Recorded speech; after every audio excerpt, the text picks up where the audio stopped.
I like to call this combo snow gold. In the European expansion metagame, building superior grasslands engines is usually the most consistent way to win a game, and these two birds make that more difficult.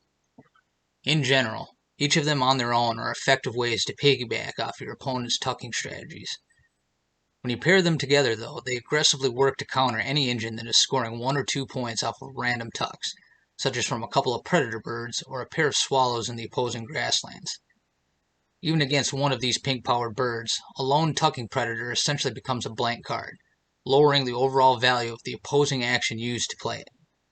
Snow Bunting even gets an opportunity for an impactful card cycle off the back of a weaker power.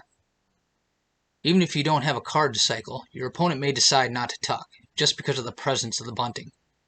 In the digital metagame, we can't see opposing cards in hand, unless this happens to be a wrong goal in a specific game. This can be a powerful mind game that works in your favor. Your opponent would be denying themselves points to stop you from using a power that you can't or won't use that turn. This isn't a problem in the physical game, of course. When you have this pink-powered combo on the board, an opposing Canada Goose pays 1 seed to net 0 points over you, and without its power, the Goose is pretty much a worthless card. An opposing Galah might give you a seed to net 0 points over you, greatly reducing the impact of this premier Oceania expansion bird. If an opposing engine relies on birds like dark-eyed junco, cedar waxwing, or Maine duck for food, Snow Gold harshly penalizes them for their versatility. Birds that tuck and hand out resources to multiple players such as Noisy Miner, Sulfur-Crested Cockatoo, and Major Mitchell's Cockatoo are penalized even more harshly. They become worthless plays for your opponent, as they give you points and resources. Individually, Snow Bunting is cheaper and easier to get onto the board.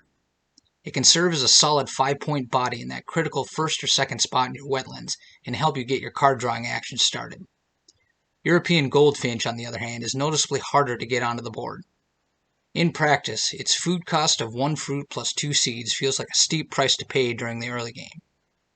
Once it's down, though, you're rewarded with a solid 6-point bird that makes a great egg bank with its 4-egg cup nest. Its power reliably scores points every time your opponent tucks, and it doesn't require you to give up cards from your hands to do it.